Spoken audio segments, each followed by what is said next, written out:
Suzette Sullivan's Step-by-Step to Real Estate Dreams. Many buyers are being told by friends and family that the process was 100 times easier when they bought their home 10 or 20 years ago. There are two very good reasons that the loan process is much more difficult on buyers today than perhaps any time in history. The government has set new guidelines that now demand that the bank prove beyond any doubt that you are indeed capable of affording the mortgage. During the run-up in the housing market, many people qualified for mortgages that they could never pay back. This led to millions of families losing their home. The government wants to make sure this won't happen again. The banks don't want to be in the real estate business. Over the last 7 years, banks were forced to take on the responsibility of liquidating millions of foreclosures and also negotiating another million plus short sales.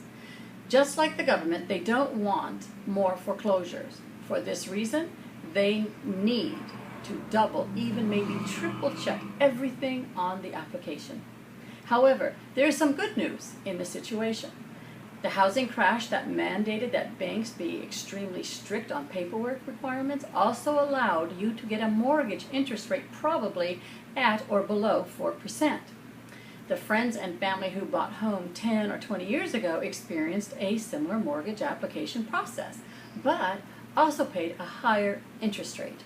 The average 30-year fixed mortgage rate was 8.12% in the 1990s and 6.29% in the early 2000s.